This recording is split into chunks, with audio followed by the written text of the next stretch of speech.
Iran ने बड़ा ऐलान किया है और कहा है कि स्ट्रेट ऑफ हॉर्मूज से किसी भी मिलिट्री वॉरशिप को नहीं जाने देंगे, चाहे वो किसी का भी हो।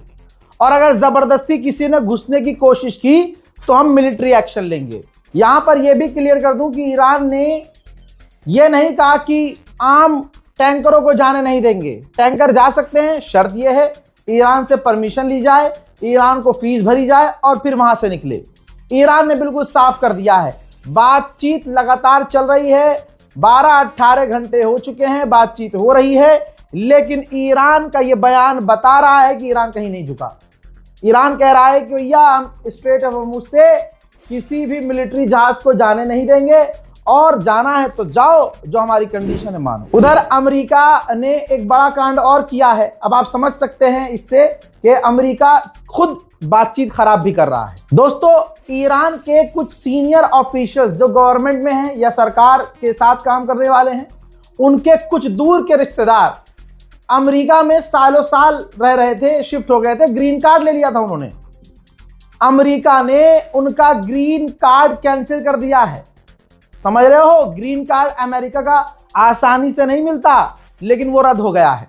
ऐसे में अमेरिका का जो गोल्डन वीजा, गोल्डन कार्ड खरीदने वाले लोग हैं, उनके लिए यह सबक है कि कल को आपके मुल्क के साथ कुछ हुआ तो डोनाल्ड ट्रंप आपका जो अंधा पैसा लगाकर जो ग्रीन कार्ड खरीदा हुआ है उसको कैंसिल कर सकता है। भारतीयों के लिए खुशखबरी है, एक और इंडियन वेसल को ईरान ने स्ट्रेट ऑफ हॉर्मूज से निकलने दिया है। तो दोस्ती कौन निभा रहा है, दुनिया ये बात समझ ले और हमारे हिंदू भाई भी इस चीज को समझ लें। और मेरे दोस्तों, इजराइल के डिफेंस मिनिस्टर ने तुर्की को हड़का दिया है। कहा है कि तुर्की का जो एर्दोगान है राष्ट्रपति, वो पेपर टाइगर है। जी हाँ, पेपर टाइगर है। बहुत बड़ी बात, किसी देश का डिफेंस मिनिस्टर किसी देश के राष्ट्रपति को यानी कागज का टाइगर कहे, कागज का चीता, तो कैसा लगेगा अब आप समझ सकते हैं। और यह भी कहा है कि तुर्की का राष्ट्रपति चुप बैठे। बात तो सही है, तुर्की असल में मुसलमान समझता है इस चीज को कि तुर्की का जो राष्ट्रपति है ना, ये जेन्युइनली सिर्फ बोलता है, करता कुछ नहीं है। और मुझे बता दो कुछ किया है तो एर्दोगान ने इतनी बड़ी फौज, इतनी बड़ी ताकत और बड़ी बड़ी बातें क्या किया फिलिस्तीन के लिए, क्या किया गाजा के लिए।